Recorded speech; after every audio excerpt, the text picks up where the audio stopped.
எல்லாருக்கும் வணக்கம். நான் உங்கள் ரோபோசங்கர் பேசுகிறேன்.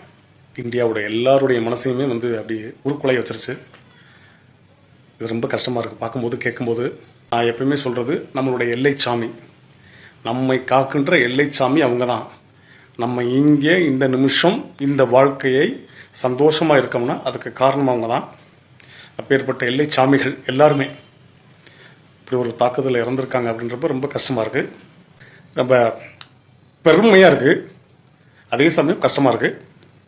பட் இனிமேலும் தமிழக இராணுவ வீரர்கள் எந்த இடத்துலையும் அந்த மாதிரியான ஒரு அசம்பாவிதம் நடக்கவே கூட. தமிழகம் மட்டுமல்ல, இந்தியாவில் எந்த இராணுவ வீரனும் இனி அந்த மாதிரி ஒரு அசம்பாவிதமே நடக்கவே கூடாது. அதுக்கு நாங்கள் கடவுளை பிரார்த்திச்சுக்கிறோம். அது ஹிந்துவாக இருக்கட்டும், முஸ்லீமாக இருக்கட்டும், கிறிஸ்டினாக இருக்கட்டும், எல்லாருமே ஒன்று சேர்ந்து பிரார்த்திக்கிறோம். ஏன்னா நீங்கள் தான் எங்களுக்கு கடவுள், எங்களை காக்கிற எல்லை சாமி நீங்கள் தான். ஸோ இந்த மாதிரியான ஒரு விஷயத்தை பார்க்கும்போது ரொம்ப கஷ்டமாயிருச்சு. எனக்கு தெரிஞ்சு என்னால் முடிந்த, நான் ஒரு சாதாரண கலைஞன் தான், என்னால் முடிஞ்ச ஒரு தொகை நம் தமிழக வீரர்களை இழந்து வாடும் அந்த குடும்பத்திற்கு தலா 1 லட்ச ரூபாய் நான் கொடுக்கணும்னு ஆசைப்பட்றேன். இது மாதிரி எல்லாருமே கொடுத்தீங்கன்னா அவங்களால முடிஞ்சதை, அவங்க சந்தோஷமாக இருந்தால் நம்ம லைஃப்லாம் சந்தோஷமாக இருக்கும்.